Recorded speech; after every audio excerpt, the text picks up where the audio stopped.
আয় ওই ফবাসি গেলা তো কত দিতেও মানে তুই এটা কি বলি বুঝি আর একটা সমস্যা আর বুলারও কাক বাবুরা আগল হাগলের চিকিৎসা করি না। দেখো সার্গিতরা, আমার পূর্বপুরুষ আমাকে শিখিয়ে গিয়েছে কিভাবে মানুষের আস্তাগফিরুল্লাহ, কিভাবে মানুষের উপকার করা যায়। আমি আমার সর্বোচ্চটুকু দিয়ে মানুষের উপকার করতে চাচ্ছি। ওস্তাদ একিস কি খালি রোজার মাসের লাইনি? বেটা ঘরের কথা বাইরে গেলে করে বেটা। হোয়াটসঅ্যাপ বাবা। Thank you. আচ্ছা বাবা ফোন তো আমি কেচ্ছা। তুই কেচ্ছা মানে তুই কালারি। আরে বাবা এটা কইনু মানে আমি মানুষ হিসেবে কেচ্ছা। আর বিয়ে শাদী হন না, আর কে বিয়ে করেন না, বুঝুন না ঘটনা। আপনি কি ফ্যানাল আপলির মাখন কমাই দিছেন? ওস্তাদ ইয়া আমি সার্কিট নেই, তো বিয়া দবতে এই। এই চুপ। জি বাবা, আপনি কি জন্য আসছেন ওটা বলেন। হে কিল্লে আছে এটা জানেন নয় জানেন আপনি কি এর বাবা হইলেন? তোরে কিন্তু তাবিজ করে মারিয়ে আলাম।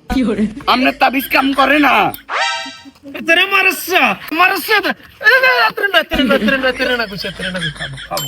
বাবা আর একটা সমস্যা আর বুলারও কাক কথা কথা ভুলি যায় কিয়া কই। কিয়া বলি যাস তুই? তুই কোন বাবুরা আগল হাগলের চিকিৎসা করি না, আমি বুঝজিনের চিকিৎসা করি। তুই এটা তুমি যা পাব না এটা তুমি আসসালামু আলাইকুম ওস্তাদ। ওয়ালাইকুম আসসালাম। ওস্তাদ আর একটা সমস্যা বুঝছেন না, আয় ওই ফবাসি গেলা তো অন রোজার হরে আমি বিদেশ জন্ম লাগবে বুঝছেন না। আমি চাইছি যে রোজার ভিতরে গিয়ে বিয়ে করবেন লাই। ও ভালো কথা, রোজার ভিতরে বিয়ে করবা কোনো সমস্যা নাই, কিন্তু রোজার ভিতরে বিয়ে করতে হলে কিছু নিয়ম কারণ আছে। প্রথম সত্য, রুমের ভিতরে বিয়ে করার পরে আড়া উড়া করন যাইতো না। আড়া উড়া করেন দিত না তো আড়া উড়া বাইরে করেন দিত না। মনে বুঝে পাইতে রে, মনে করে আঙ্গুলে কোন ধরনের আছে না, হ্যাঁ সোজই দেখতো না, বেয়া যাইতে কইব। মানে ওই ব্রেক মারি কাট মারবো। ইউটার্ন বেয়া যাইতে কইব। অন বাবা চান না কেমনে গিয়ে করতাম? তুই যাবি কত তারিখে? আই যামু এপ্রিল মাসের 3 তারিখে। ও আচ্ছা, তুই যাবি গো, তো যাবি গো। আনলো বিষয় কেনসা বাংলাদেশ ভালো লাগে না, আমিও যাবো গই। বাবা মজা করিয়েন না বাবা, কি করতাম বিয়েটা যেন করতে। তোর হোয়াটসঅ্যাপ চেক কর। ও মা হাসা বাবা, এটা তো মাইনে গেছে, মাইনে তো ফাইন।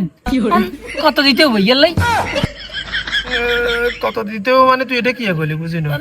না আমরা হাদিয়া কত দিতে হবে ইয়ালাই, মাইনে ইয়ালাই।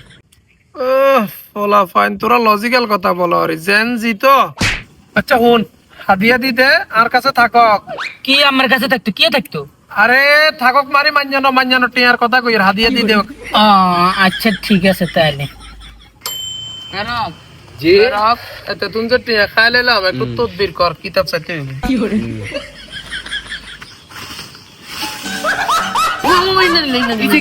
কিসে তেরে যে মাঞ্জা দেখাছি, মাঞ্জা এই তো আর ঘরের মাঞ্জা না দেখাইলেছি। তো কি হলো সুন্দর মাইনিও সুন্দর বিয়ে দিয়ে দিবেন, আপনি শ্বশুরে যাবেন। কি কথা শ্বশুর? মাই শ্বশুর হলে হাতের সামনে মুখ দেখামু কেনে? কিনলে এত দুন যায় টিয়া খাইলাম, টিয়া খাবির যদি হোলাইয়া শ্বশুর অঙ্গা আয় ওই আর চোখ দেখাইতে আর মনে বুদ্ধি আছে তো। কি বুদ্ধি? যদি কিসে বলার একটা না 5 দিয়ে দিবেন। আরে